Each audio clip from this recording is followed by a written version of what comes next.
चलिए आज हम पढ़ने वाले हैं मुहावरे। तो गर्दन झुकाना का अर्थ क्या होता है? तो इसका अर्थ जो होता है लज्जित होना। इसका एग्जाम्पल बताते हैं आपको।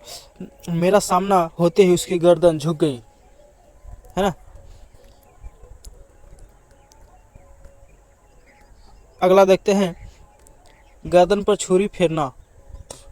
गर्दन पर छुरी फेरना का अर्थ जो होता है अत्याचार करना। इसका एक उदाहरण लेते हैं आपको। उस बेचारे की गर्दन पर छुरी फेरते तुम्हें शर्म नहीं आती? भगवान इसके लिए तुम्हें कभी क्षमा नहीं करेंगे, है ना। अगला है गर्दन पर सवार होना। गर्दन पर सवार होना का अर्थ जो होता है पीछे पड़ना। एग्जाम्पल एक लेते हैं आप। मेरी गर्दन पर सवार होने से तुम्हारा काम नहीं बनने वाला है।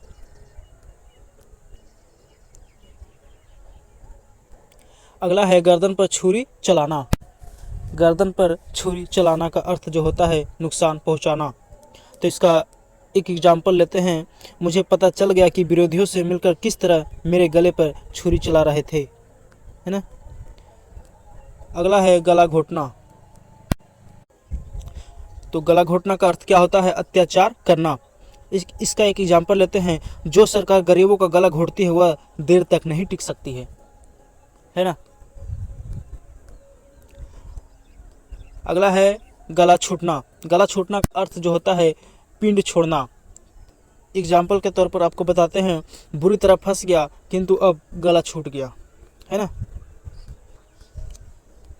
अगला है गला फंसाना। गला फंसाना का अर्थ जो होता है बंधन में पड़ना। तो इसका एग्जाम्पल लेते हैं। दूसरों के मामले में गला फंसाने से कुछ हाथ नहीं आएगा। अगला है गले का हार। तो गले का हार का अर्थ क्या होता है? तो बहुत सारा प्यार होता है ना। इसका एग्जाम्पल लेते हैं। तुम तो उसके गले का हार हो, भला हुआ तुम्हारे काम को क्यों मना करने लगा। गले मढ़ना। गले मढ़ना का अर्थ क्या होता है? तो गले मढ़ना का अर्थ जो होता है जबरदस्ती किसी को कोई काम सौंपना। इसका एक एग्जाम्पल आपको बताते हैं। इस बुद्धू को मेरे गले मढ़कर लालची ने तो मुझे तंग कर डाला है। अगला है गागर में सागर भरना। गागर में सागर भरना। गागर में सागर भरना का अर्थ जो होता है थोड़े शब्दों से अधिक बातें कहना, है ना।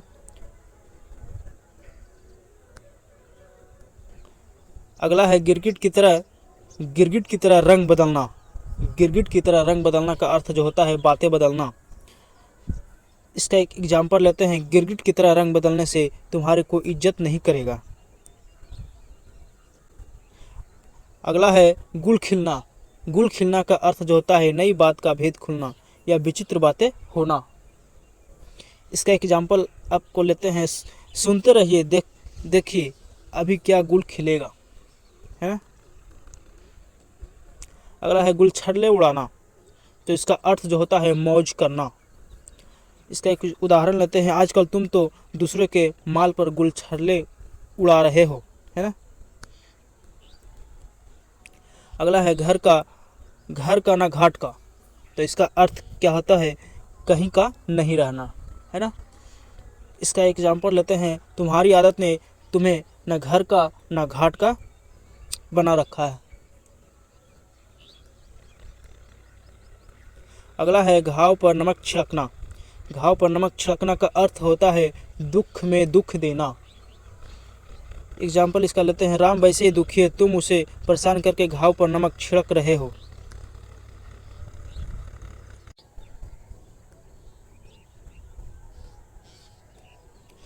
अगला है घास खोदना।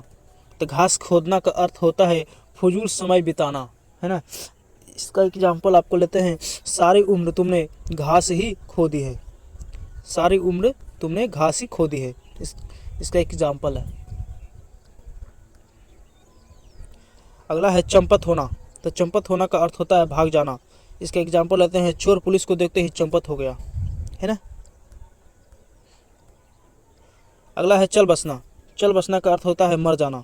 तो इसका एग्जाम्पल लेते हैं। उसकी माँ अचानक ही चल बसी, है ना। अगला है चार चांद लगाना। चार चांद लगाना का अर्थ होता है चौगुनी शोभा देना। तो इसका एग्जाम्पल है निबंधों में मुहावरों का प्रयोग करने से चार चंद लग जाता है। अगला है चिकना घड़ा होना का अर्थ जो होता है बेशर्म होना। इसका एग्जाम्पल आपको बताते हैं, तुम ऐसा चिकना घड़ा हो, तुम्हारे ऊपर कहने सुनने का कोई असर नहीं पड़ता है। यहीं तक आज, आगे और भी लाएंगे मुहावरे। जय हिंद, जय भारत।